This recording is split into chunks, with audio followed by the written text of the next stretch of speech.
Okay, so in this video we're going to talk about graphing data. So we will be looking at bar charts and pie charts and histograms.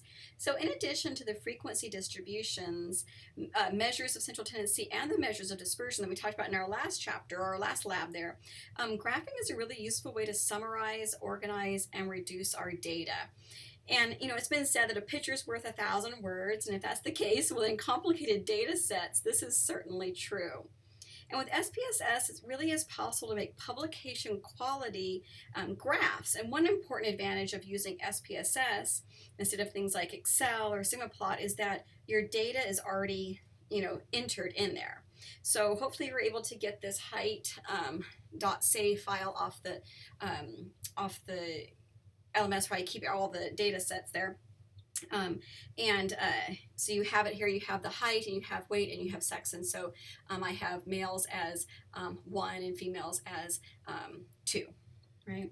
So the bar charts and pie charts and histograms represent through varying heights of bars or sizes of pie pieces the number of times each score occurs. So again, you knew about this from, I think it was like chapter 2 or something like that in our textbook. So so either the size of the pie piece or the height of the bar really corresponds to how many times that score is happening, right? So the taller the bar graph, then the more occurrences that one data set has.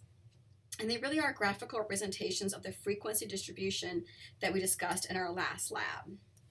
Okay, so the frequency command produces output that includes both the number of cases in the sample with a particular value and the percentages of cases with that particular value.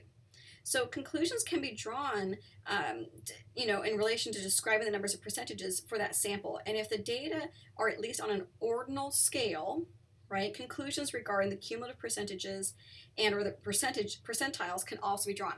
So that's really an important distinction to make here. So if it's nominal, right, so we can't really do it with sex because it's nominal in nature, right? It's because one gender doesn't outgender the other one, they're just different, so we have males and females. But as long as they're on scale, right, so we have our height and weight on scale, or at least ordinal scale, then you can do cumulative percentages and percentiles.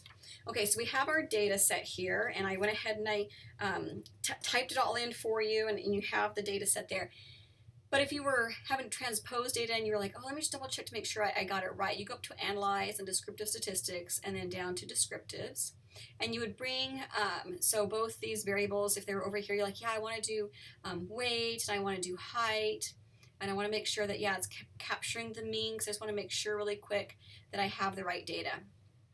And it's going to give you this output window, and so you have, okay, I have 16 people total in my study, and the minimum is 95, and the minimum is 95 for weight, and the minimum for height is 60 inches, right? So if you've never met me in real life, that's actually me. I'm 5'0", so I am 60 inches, and the maximum would then go all the way up to like 6'4", right? So that's definitely not me. So our minimum weight is 95, and our maximum weight would be the 165. So we know that, okay, yes, we have the data entering correctly. So we're just going to go ahead and close out of that because we don't really need that anymore. Okay, so the frequency command will produce graphical picture, right, frequency distributions. So all we need to do for that is you go up here and you click on Analyze, and of course, Descriptive Statistics, and then you go over to Frequencies. Okay, and so what we want to do is we want to do it by height, right? So we're going to take height, and you can either double click it or use the little purple arrow, and then we're going to go over to Charts, right? So the first chart we're going to run is a bar chart. Okay, and so yeah, frequencies, we're going to go continue, and then okay, and then a new output window should pop up, and you see here a very beautiful publication, conference presentation worthy bar chart there that's showing our height in the different distributions and in the frequencies, right? So and as you can tell, the height of the height of the bar corresponds with, we have a lot of people that have that, right? So we only have one person that's 60 inches, that's my height, but we have 2 people that are 63 inches and only one person that's 65 inches, right? So again, the height of the bar corresponds to the number, right? And you also have it broken out down here in the actual frequency distribution table. Okay. So there's 3 types of charts available. So we're going to go ahead and get out of that one, and we're going to go back up and we're going to say, okay, let's go Analyze and Descriptive and Frequencies again. And this time we're going to do a pie chart.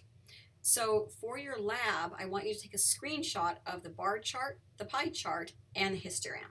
Okay, so this is what it's going to look like with a pie chart. Very beautiful coloring. There we go. So just take a screenshot of that, just so I know that you have it kind of down, right? And you don't necessarily need to save, just take a screenshot and then send it to me.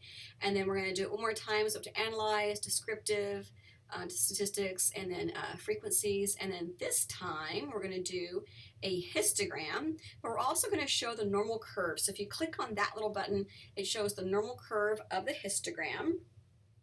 And with any kind of bar chart, so if I do histogram, any kind of bar chart, histogram, or bar chart, the y, it consists of both the y-axis and the x-axis. So the y-axis is representing usually the frequency, and the x-axis is representing each score, right? So if I press continue and then OK, I should get, in addition to my histogram, this beautiful line right there, and that kind of shows how it would follow the normal distribution. So you can see it is slightly normally distributed. We just had this one wonky area right here that had a lot. If we just had maybe that one kind of down a little bit further in here, it'd been a little bit better normal distribution. But we only had 16 people in our study, so it's not like it's going to be a perfect distribution of scores anyway. Okay, so again, for your lab, I want a bar chart, a pie chart, a histogram with the curve there. And then I also want you to do it again, but I want you to use the data you used for your last lab. So this is the one that you had. It was like gender, age, marital status, and skill level. So I want you to use that data and get me some charts, right? So histogram, bar chart, and the pie chart. So get all three for that.